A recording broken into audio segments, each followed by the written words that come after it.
Tad sveiki, Smart ID draugi, klienti, partneri, galu galā pieņemu lietotāji. Es esmu Edgars Stafeckis, es esmu uzņēmuma Trustlinks pārstāvis. Mēs esam ļoti, es ceru, labi partneri, vismaz Smart ID mums ir ļoti labi partneri. Mēs daudz palīdzam uzņēmumiem ieviest uzticamības pakalpojumus, tātad identitātes, parakstus, zīmogus, tā teikt, no viņiem dabūt biznesa vērtību, tātad ieintegrēt procesos, automatizēt procesus. Mēs palīdzam atrisināt šo mājas darbu, kā ievietot uzticamības pakalpojumus jūsu procesos. To mēs darām daudziem, un šajos projektos mēs iegūstam dažādu pieredzi, kuru tad labprāt es arī padalos. Šajā reizē sarunas tēma ir par e-zīmogiem. Attiecīgi es izstāstīšu vēlreiz back to basics, kas tas ir, kā izmantot, kas ir vajadzīgs, lai tas strādā, un kas apmēram ir aiz stūra šajā kontekstā. Jā, iepriekšējā reizē es stāstīju par atribūtiem, paplašinātājiem. Tas ir tas, ko Gats pieminēja ar vārdu EU Digital ID Wallet. Šajā reizē arī to pieminēsim mākslīgo intelektu, arī citus buzzwords. Aiziet. Tātad zīmogs, kā es pēdējā laikā vismaz aizvien biežāk viņu apzīmēju vai skaidroju, tas ir paraksts, kas ir veikts ar uzņēmuma identitāti. Tātad mēs esam pieraduši parakstīties paši, tajā gadījumā arī Edgars Stafeckis, dažādās lomās, kā tur tētis, kā privātpersona, kā valdes loceklis, kā vēl kaut kas, kā pilnvērtīga persona, paraksta kaut kādu atbilstošu informāciju. Tāda zīmoga gadījumā to dara ar identitāti, kas ir izsniegta juridiskai personai, uzņēmumam vai valsts iestādē, organizācijai. Ja paraksta gadījumā nodrošinu datu izcelsmi, nemainīgumu un arī apliecinu savu gribu, tad zīmoga gadījumā pirmie varianti tad nāk līdzi, apliecinām identiskumu, autentiskumu, izcelsmi, nemainīgumu, bet neapliecinām gribu. Tur ir tāda atšķirība. Tad nevaram parakstīt darba līgumu, izmantojot zīmogu no uzņēmuma puses, jo tajā savukārt ir jābūt tā kā parakstam. Bet ir ļoti daudz virkne procesi, kuros zīmogs ir izmantojams. Pirmā vienkāršā pazīme paskatieties savā uzņēmumā, kur ir visvairāk notiek parakstīšana. Tur iespējams daļai no tās satura, no tās informācijas ir izmantojams tieši zīmogs. Tad atkal, paraksts izmantoju tikai es šajā konkrētajā brīdī. Zīmogs ir pieejams visam uzņēmumam, un jūs nosakat, kurā brīdī, kuros procesos, kuri cilvēki, kuras sistēmas var to zīmogu uzņēmuma vārdā uzlikt uz šiem datiem. Jā.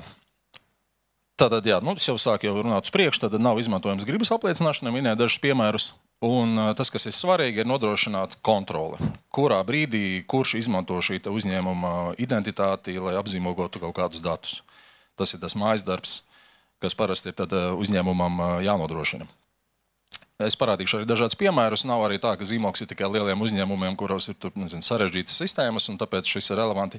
To var darīt mikro uzņēmumus, one-man show, ar lielāku uzņēmumu cilvēks izmantot zīmogu, bet tajā gadījumā viņš pats kontrolē, kurā brīdī viņš tiek izmantots. Tad, ir jāsaprot zīmoga pielietojums. Var izmantot šajā situācijā, nevar izmantot šajā situācijā, arī tam bišķiņ pieskārsimies. Par normatīvām prasībām. Parasti runa ir par diviem veidiem. Pirmās šīs facilitating, jeb iespējošās, kuras leģitimizē e-zīmogu, kurā gadījumā viņš ir izmantojams vai nē. Reku foršs piemērs no Polijas. Normatīvu aktu līmenī ir noregulēts tas, ka ja digitalizē HR records, papīra dokumentus un viņu zīmogu ar kvalificētu zīmogu, elektroniskā versija iegūst tādu pašu juridisku spēku kā papīrs. Tad tuvojas ziema, zinām, kur papīru izmantot. Bet tādi piemēri parādās vēl un vēl, kas leģitimizē pašu zīmogu un viņa izmantošanu konkrētās jomās. Otra savukārt ir tāda tiešā vai netiešā veidā, kas piespiež. Visas preces, kurām ir energy label, tur nākamais slaidā īstenībā būs, nestāstīšu tagad. Tātad ir otra veida normatīvi, kuri piespiež pastarpināti vai tiešā veidā, bet motivē izmantot uzticamības pakalpojumus, tā skaitā e-zīmogu. Konkrēti piemēri. Ir viss, kas ir šādiem te, piemēram, uzlīmēm. Tas, ko lietotājs neredz, un vispār e-zīmogs bieži vien ir tas neredzamais elements kaut kur vērtību ķēdēs, pakalpojumos procesos. Lai šāda prece Eiropā nonāktu pie mūsu patērētājiem, lai viņi varētu reģistrēt, tiem datiem ir jābūt zīmogotiem ar kvalificētu uzņēmuma zīmogu. To mēs kā lietotāji nezinām, bet Eiropas vērtībām atbilstoši pieeja lietām paredz to, ka tikai zināms uzņēmums, konkrēti dati, lai mums arī vērtības ķēdē var atsekot atpakaļ, kas kurā brīdī ir noticis. Citu ierobežotu preču aprite arī ir tas pats piemērs. Tas bija vairāk šīs normatīvā bāze, parasti ir tā kā pīcka vai miets, ar kuru tiek piespiests kaut ko darīt. Bet ir arī otra puse burkāns, kādēļ nozarēs to aizvien vairāk izmanto, ir, lai ieviestu aizvien vairāk un modernus pakalpojumus saviem klientiem, parādīšu piemērus, lai pasargātu ne tikai savas intereses, bet arī iedot klientam kaut kādu pierādījumu. Visbiežāk, ja jums ir, piemēram, tā digitāls pakalpojums, ļoti liela daļa droši vien no tiem pierādījumiem par to, ko klients ir darījis pie jums, atrodas pie jums, nevis pie paša lietotāja. Jūsu datubāzēs, logos, stringos un kur tik vēl ne? Bet lietotājiem, kas ir, viņam ir ticība jūsu pakalpojumai. Idejiski viena lieta, ko dara, tad arī lietotājiem ir iespēja paņemt pierādījumu no sadarbības ar jums, kurš ir uzticams, pierādāms par jūsu sadarbību par dažādiem aspektiem. Un galu galā automatizēt procesus, ieviest jaunus procesus, attālinātus, ieviest jaunas integrācijas starp sistēmām, datu apmaiņas, kur tik vēl to pašai zīmogu var izmantot. El Clasico, Svetbanka laikam ir žagojas visi departamenti vai ne, tad, kad ir pasākumi, jo jūs bieži vien izmanto kā piemēru. El Clasico maksājuma uzdevums, lai vidām nav jautājumu, Edgar, vai tiešām tu ziedoji Cats YouTube video fondam tur tik lielu naudu un prasa tagad 20% atpakaļ. Ja šis dokuments ir apzīmogots, tad viņiem nav jautājumu, no kurienes viņš nāk un ka var ticēt šiem datiem. Bet tie pielietojumi ir dažādi un viņi parādās aizvien jauni un jaunu. Pēdējā laikā redzu, virkni mums nāk prasa tas pats automatizēt maksājumu izpildi bankā, ERP sistēmā vai Insurance Core sistēmā. Citā sistēmā savāc vajadzīgos priekš bankas pierādījumus par šo datu autentiskumu un izcelsmi un aizsūt viņus pa gateway uz banku, tad nevajag darbiniekam iet internetbankā un apstiprināt tos maksājumus, lai viņi aiziet no konta. Savāc visus uzticamības elementus, visbiežāk tie ir zīmoga veidā. Jau tajā vietā, kur dati rodas. Parakstīšana, esat saskaņojuši gala versiju, sūtat projām, lai otra puse paraksta pirmā, pirms sūt projām zīmogo, lai tā kā vēlāk atnāk atpakaļ, tad no jāsalīdzina, tu zini, ka tā pati versija arī bija tā, kas izceļoja no jūsu sistēmas. Darījuma aktivizēšana, fragments no vienu šeit netālu esošu telekomunikāciju uzņēmuma Eulas, pietiekami īsa tā starpiņa tur aizkrāsotā. Tātad šis darījums stājas spēkā, kad to es parakstījis un mēs esam zīmogojuši. Tātad sistēma klausās, kad lietotājs parakstīs dokumentu, hops, uzliekam automatizētā veidā savu zīmogu un varam sūtīt karti, varam aktivizēt simkarti vai vēl kaut ko. Atkarībā no pakalpojuma. Tā, ļoti daudz mēs izmantojam analīzes, vai ne, šos analīžu rezultātus. Viens ir, ka mēs tur, nezinu, asins analīzes, tādas lietas dodam, bet otrs ir arī dažādu ierīču pārbaudes. Atkal, tur ir lieli apjomi, dati, kuriem ir jābūt uzticamiem, pierādāmiem, arī tādās pielietojumās izmanto zīmogu. Fizisko dokumentu digitalizēšana, ilgtermiņa uzglabāšanai, tas pats piemērs, ko es minēju no Polijas par personāla dokumentiem. Latvijā šobrīd ir, piemēram, arī spēkā jau likumdošana no noteikta laika. Viss, kas saistīts ar tiesvedību, visiem pierādījumiem, kas ir pārvērsti, ir jābūt arī ar apliecinājumu, ar zīmogu. Un šie piemēri, šie pielietojumi parādās vairāk, es esmu izņēmis dažus slaidus ārā no tiem piemēriem, vēl daži ir. Tad pārējot no tā, ka nevis drukājam, piemēram, tās pašas pavadzīmes vai klientu apkalpošanas centros nododot telefonus remontēt vai uzņemot viņus kā klientus, mēs nevis drukājam ārā papīru, bet iedodam uz planšetes, lai dabūtu juridisko spēku. Viens no elementiem, ko izmanto, ir attiecīgi zīmogs. Un tad rezultātā atnāca Joe, viņš tika identificēts fiziski, bet uzliekam arī uzņēmuma zīmogu, laika zīmogu, lai pierādītu datu autentiskumu un izcelsmi un nemēnīgumu. Dažādi piemēri. Un reku vēl viens piemērs, ko es nesen ieraudzīju vienā finanšu pakalpojuma mājaslapā. Kā jums šķiet, ko varat darīt? Tad, dārgais klienti, ja tu gribi, lai mēs tev izsniedzam datus, kas mums ir par tevi, samaksā lūdzu 5 eiro, vai 15 vai 30. Ko varat darīt? Ielikt podziņu, iedodiet man šos datus zīmogotus, lai es viņu varu izmantot saviem nolūkiem. Es nezinu motivāciju, kādēļ ir šāds price-lists. Varbūt viņi negrib, lai viņi klienti prasa šo informāciju, bet ja tas ir tādēļ, ka tas prasa resursu, sagatavot, tur apliecināt un tad izsūtīt, tad reku ir vienkārši atbilde, var pielikt zīmogu apakšā, kad lietotājs, ko viņš redz, iedot šos datus. Tas tāds piemērs. Protams, ir jāpiemina buzzwordi. Tātad mākslīgais intelekts un e-rēķini Latvijai specifiskais, ne tikai Latvijai, daudz vietā Eiropā šobrīd par e-rēķiniem runām. E-zīmogošanas konteksts. Kas jums šķiet, kāda varētu būt tā atbilde e-zīmogošanas kontekstā? Pavisam vienkārši. Pirmkārt, nav obligāts, tev pašos rēķinos daudzi prasa. Runājot ar vidu, atbilde ir, šobrīd viņš nav obligāts. Tāpat kā mākslīgā intelektā, kāpēc es par to runāju, jo tas šis GenAI un kas tik vēl ražojam daudz satura un kā lai zinām, kas ir īsts, kas ir autentisks, kas kam pieder, kam ir autortiesības. Tad mēs nonākam pie otrā punkta, ka zīmogu varat izmantot, tad, lai pasargātu savas intereses, lai aizsargātu savus datus, lai tiešām šis rēķins nāk no jums, nevis kāds cits viņu ir uzfabricējis vai šo mākslas darbu vai šo saturu esat ražojuši jūs. Zīmogs ir vienkārši automatizējums veids, kā to pasargāt. Nu, lūk, bišķiņ uz priekšu paskatoties par maku, Gatis pieminēja, viena no lietām, kas ir paredzēta identitātes makā, ir, ka lietotājiem būs ar maku iespējams parakstīt ar drošo parakstu un ar drošo zīmogu. Nezinu detaļas, kā tieši tas strādās, bet ļoti gaidām šos tehniskos jau tālāk skaidrojumus.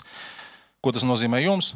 Lietotājiem tad paredzēts, ka 80% no Eiropas pilsoņiem un rezidentiem līdz 30 gadam izmantos kādu no makiem. Lietotājiem būs identitāte, paraksts, zīmogs tiem, kuriem ir sanāk tiesības pārstāvēt uzņēmumu un zīmogot uzņēmumu vārdā. Un arī citi atribūti. Tātad zīmoga aizvien vairāk un plašāk tiks pielietoti, būs viņi aizvien vairāk pieejami. Nu, lūk, kas ir vajadzīgs, lai zīmogošana vispār strādātu? Nu, pirmkārt ir dati, kurus zīmogot pamatā, jau mēs tā kā runājam par ekuturu dokumentu, lejupielādēju ar zīmogu. Realtātē, man liekas, vēl lielāks apjoms ir strukturētie dati. Datubāžu pieprasījumi, sistēma komunikācijas savā starpā, starp iestādēm, starp sistēmām, uzņēmumu ietvaros. Tur skaitliski vēl vairāk ir. Gads pieminēja, piemēram, par mākslīgo intelektu, tad būs jāsertificē risinājumi, kur izmanto noteikta riska. Kā jūs domājat, ko certificēs? Ražotāju, konkrētu versiju, kodu fragmentus, bibliotēkas, vēl arī nezinu, bet visticamāk būs jābūt kaut kādam pierādāmam elementam, ka šī konkrētā versija, šim risinājumam, mākslīgā intelekta risinājumam, viņa ir licencēta vai certificēta. Nu, arī mūsdienās ir tā, ka arī kodu zīmogo vai paraksta, un tad ir zināms konkrēti šī versija ir tā, kurā pieder kādam konkrēti, un konkrēti šī versija ir tā, kas ir akceptēta. Jā, stringus es šeit pieminu, tas nav domāts par veļu, bet šie datubāzes pieprasījumi, kad tas pats Igaunijas valdības pamatprincips, kā viņi apmainās ar datiem caur šo X-Road, ir tā, ka tu iegūsti certifikātu kā iestāde, tu zīmogo savus pieprasījumus, un otrā pusē tie, kur saņem šo pieprasījumu, redzēdami, ka šis pieprasījums nāk no zināma avota, un viņiem var uzticēties, attiecīgi viņi var izpildīt šo pieprasījumu un atdot atpakaļ pieprasītos datus. Nākamais ir jāsaprot, kur tad ir tā vide, kurā zīmogot Rīgas, un galu galā certifikāts, jeb šī uzņēmuma identitāte, kurš Smart ID gadījumā atrodas Smart ID drošajos datu centros kaut kur mākonī, un ar Smart ID aplikāciju mēs dodam piekļuvi mūsu certifikātam. ID kartes gadījumā tas ir tas čips, kuru mēs redzam, tas zeltainais, vai ne? Uzņēmuma gadījumā tad certifikāts atrodas vai nu kaut kur tālu arī drošos HSM-os, drošos serveros, vai nu, piemēram, uz šitāda struntiņa, kā USB sticks. Varianti ir vairāk. Un tas tad visam iziešu bišķiņ cauri. Par certifikātu. Tātad, jā, es jau sāku stāstīt tāda pieejamas un te sāks arī tāda tehniska un juridiska rakstura jautājumi. Šī skaitīsies kā kvalificēta zīmoga radīšanas ierīce, QSCD. Stāsts ir par to, ka pats certifikāts ir izsniegts no Smart ID, piemēram. Viņš ir kvalificētais certifikāts, tātad augstākā juridiskā nozīme viņam ir. Un uz certificētas ierīces šo certifikātu uzlika uzticamības pakalpojums sniedzējs. Tātad tas, ko es zīmogošu, viņš būs kvalificēts e-zīmogs. Šitādi tā donguli, tā kā parādīja IT departamentu pārstāvjiem, velk pieri, tad tā ir vēl viena fiziska ierīce, kaut kur mūsu serveros, un tad tam nāk līdz tad praktiski apsvērumi, kāpēc viņi nav tik populāri, tam artlīt iziesim cauri. Tad var dabūt uz tādas ierīces, vai var dabūt arī kā kodu, kā failu, kuru izmantot citādāk. Ja viņš ir uz šitāda te puļķa, kas ir forši, visbiežāk, tad tas būs kvalificēts e-zīmogs, tas, ko mēs dabūsim ārā. Un vēl viena lieta, relatīvi zemākas izmaksas, nopirkām certifikātu, pamatā maksājam par certifikātu, un pats šitais puļķis strunts, viņš tur neko daudz nemaksā. Tad par pāris simtiem eiro mēs varam dabūt certifikātu derīgi uz vairākiem gadiem. Kur ir tie ierobežojumi? Tātad, ja mēs gribam uzmantot tādā uzņēmumam plašākā procesā, kaut kur ieintegrētām sistēmās, tā ir fiziska ierīce, kurai ir jābūt iespraustai fiziskā serverī vai mašīnā vai tīkla ierīcē, tad te parādās tāda vēl virkni jautājumi tehniskie, kas ir jāatrisina. Tas ir darāms, to dara, bet jāņem vērā. Otrs ir veiktspēja. Šādiem te puļķiem viņi ir vairāk veidi. Viena ir šī gadījumā te ir simkarte uzlikta virsū, citos gadījumos tas certifikāts jau ir tā kā iededzināts iekšā. Veiktspēja. Apmēram pussekunde, zem sekundes tas ir viena faila šī kalkulētā kriptogrāfiskā hash vērtība parakstīšana. Tad veiktspēja. Jā, un tas, ko šeit nepieminēju, ir nevar paralēli viņu izmantot vairākiem pieprasījumiem. Tad jāpagaida, lai viens pieprasījums izpildās, tad pilda nākamo. Ja vajag tā, lai vairāk, attiecīgi jums veidojas ferma ar šādiem stikiem, lai nodrošinātu veiktspēju un nepārtrauktību. Tad ir otrs variants, kas ir certifikāts, ir uz hardware security modulu. Vienkāršiem vārdiem tas izskatās tā kā tāds videomagnetofons no 90. Bet pamata doma viņam ir, labi, ir arī tādi mazāki. Bet tā ir tāda ļoti jaudīga ierīce, kur tie, kas strādā ar maksājumiem, no finanšu nozares, zina, pa ko es runāju, un no citām nozarēm. Bet visbiežāk tad ir tā, vismaz mūsu platuma grādos, ka tad sanāk tā dabū uzņēmuma certifikātu identitāti kā failu, kā kodu, un viņu darbina izmantojot šādu te HSM ierīci, kura ir ļoti augsts veikspēja. Šeit es jāreku pieminēju, tad 10 apmēram reizes ātrāk var paralēli saukt viņu izpildīt tādos, kur ir liela veiktspēja un nepārtrauktīgi nepieciešama skatās HSM virzienā. Kur ir tā kā downside vai negatīvais, tādas HSM ierīce maksā, kaut kādi 5 ciparu skaitlis ir minimums, tad sākot no kaut kādi 11 000, varbūt var atrast jau mūsdienās, bet ir arī tāda nopietnāk ir ievērojami dārgāk. Ko mēs arī spiežam uz auru Smart ID, lai ātrāk parādās tirgū piedāvājums, ka šāds te atbilstošas certifikācijas līmeņa HSMs ar augstu veiktspēju būtu pieejams kā pakalpojums piemēram, no Smart ID, vai no citiem QTSPs. Čau, Sanī. SKD Solutions, jā. Jo šobrīd iziet pašam uzņēmumam cauri, dabūt to atbilstošo līmeni, lai ir kvalificētais e-zīmogs un lai strādā uz tāds ļoti jaudīgas ierīces. Sarežģīts process. Baltijā, varbūt Lietuvā registru centras, viņu vietējais uzticamību pakalpojums sniedzējs klīst leģendas, ka viņi to dara, bet tas ir tāds padārgs un sarežģīts process. Un tikai Lietuvas teritorijā, tā ka jūsu HSM izvietojiet Pluņģē vai vēl kaut kur. Tātad uzņēmums, jā? Kā redzat, tā kā teenage seks par to runāju, bet redzējis vēl neesmu dzīvē. Tātad, kā iegūt certifikātu? Relatīvi process ir vienkārši, bet aizņem bišķiņu laiku, tad ir jāizpilda formas SKD Solutions mājaslapā. Lai šo certifikātu saņemtu, ir jābūt pilnvarotai personai. Vai tātad saskaņā ar uzņēmuma reģistra datiem, vai ir jābūt atsevišķai pilnvarai. Ko šeit ņemt vērā? Certifikātu nosaukumā var iedot lietotājiem kaut kādu kontekstuālu informāciju. Trustlinks, zīmogs, klientu centra dokumentu apliecināšanai. Jo certifikāta detaļās būs visa juridiskā informācija. Šī gadījumā var izmantot iespēju bišķiņu iedot lietotājiem, kurš to vēlāk to zīmogu redzēs, viņam tādu kontekstuālu informāciju. Piemērs, atkal, vai ne? Piemērs, tātad kombinācija. Tātad uzņēmums ir iegādājies, ieguvis kvalificētu uzņēmuma certifikātu, izmanto certificētu ierīci, bet šis process nenotika gluži tā, kā es aprakstīju, lai gala rezultāts būtu Qualified Electronic Seal.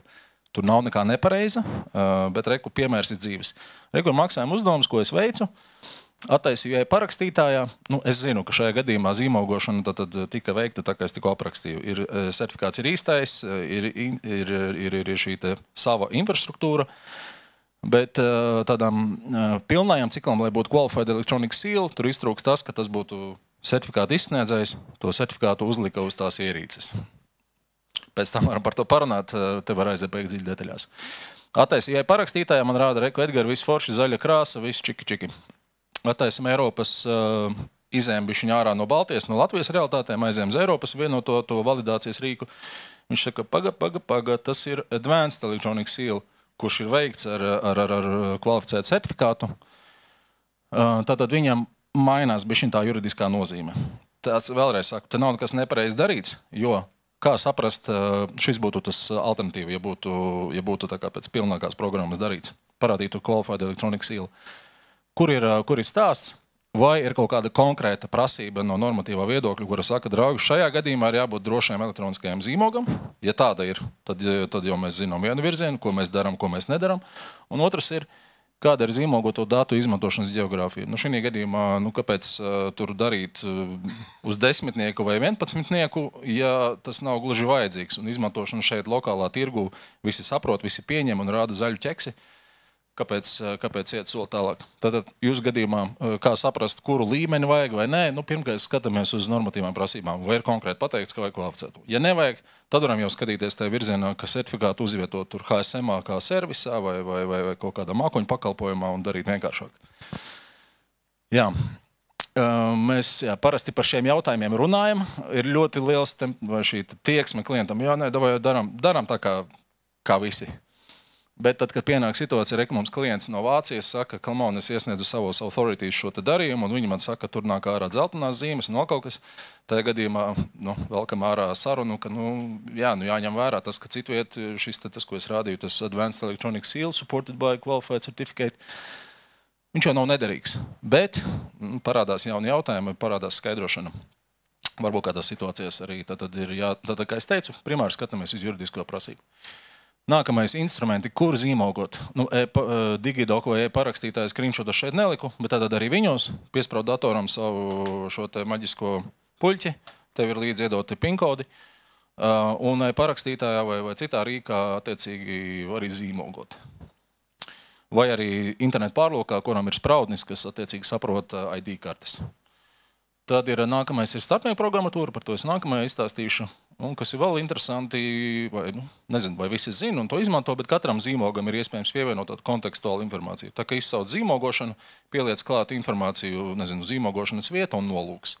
Certifikāta detaļas paliek nemainītas, bet katrā konkrētā zīmogā var pielikt specifisku kontekstuālu informāciju. Piemērs.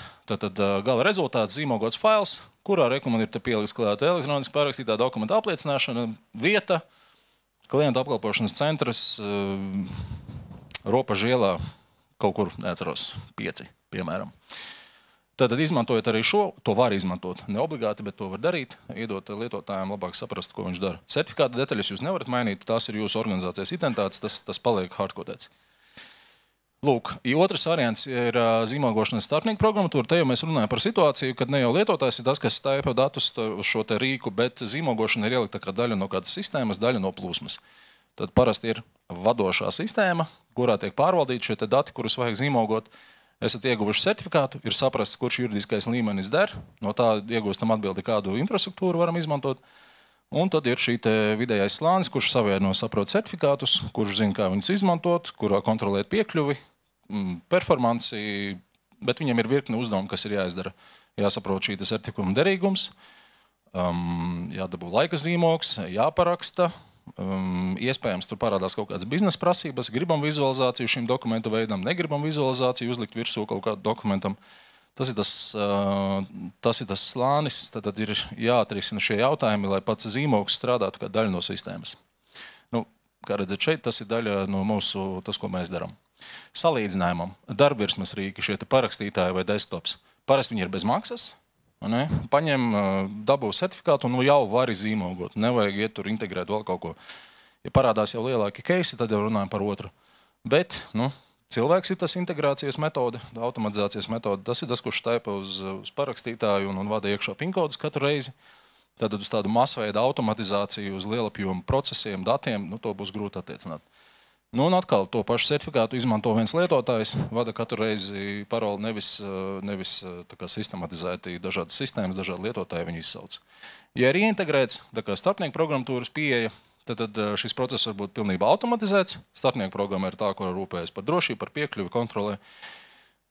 Unattended ir angliskais, latviski nepieskatīts, izklausās bišķiņ tā kā švakāk, bet nepieskatīts process digitāli, tā pati banka. Ne jau bankas darbinieks sēž, ka dienaktī un gaida, ka kāds spiedīs pogu, iedodiet man šo leju pielādēt, un viņš fiks ievada paroli. Nē. Tas ir uztaisīts process, patstāvīgs, dizainēts tā, lai tikai konkrētā brīdī, konkrēta sistēma, konkrēta lietotāja var izsaukt konkrētu zīmogošanas profilu vai darbību. Paralēli izmantošana veiktspēja, pieprasījums starp sistēmām, vai arī tā pati internetbanka, vai tie paši billing sistēmas, vai citas sistēmas, kuras ražo datus. tur vajag veiktspēju un nepārtrauktību. Tad manuālā pieeja, tur laikam tā kā krusts jau by design būs pāri. Kas šeit savukārt mīnus, pērc vai taisi, bet nepieciešams investēt, saprast, kā to sajūt kopā, to pašu iepriekšējo bildi, ko es rādīju. Tad tas nav process vienkāršākais. Tad, kā es nesen izteicu, šajā procesā ir jāsavieno dažādu krāsu vadi. Vai ne? Tā, kurš iet kopā ar ko? Tur ir dati, tur ir sistēmas, tur ir zīmogs, tur ir laika zīmogs, tur ir validācija. Un tas viss ir jāsapina kopā un jāstrādā droši, nepārtraukti. Un tas viss arī jāuztur kādam. Jā, tad tas ir savukārt tas, ko mēs darām. Apkopojot, pirmkārt, e-zīmogam juridisks spēks ir, pavērojiet savus datus, savus procesus, kuros viņus varētu pielietot, un viņi ir kļuvusi daudz pieejamāki, ja godīgi. Sākām pirms x gadiem, par to tā maz runāja tikai spečuki no bankām, no telekomiem, no valsts iestādēm. Mūsdienās izmanto arī ļoti daudz un daudz plaši arī komercijā, dažādos procesos, kā redzējāt arī daudzos piemērus. Viņi turpinās palielināties, caur makiem kļūst pieejamāk, caur dažādām regulācijām un normatīviem, vai tiešā vai netiešā veidā tos e-zīmogus vajadzēs vairāk izmantot, lai apliecinātu datu autentiskumu un izcelsmi. Un galu galā jums savukārt kā uzņēmumiem vai kā organizācijām ir jābūt gataviem zīmogus viens izsniegt, otrs arī saprast. Arī Elvis runāja, kas man, piemēram, par zīmogiem liekas tāds šeidī. Ja atsūtīs tagad, rēķinu, un jā, viņš ir zīmogots, lietotājiem tāpat ir jāver vaļā fails uz datora, kas jau ir tāds, labāk jau būtu droši vien, ka ir jau pārbaudīts un sistēmā lietotājs redz, ka tas fails ir un ka viņam ir jau validēts zīmogs, ka viņš ir legit un lietotājs nevar kaut kādu nepārbaudytu failu.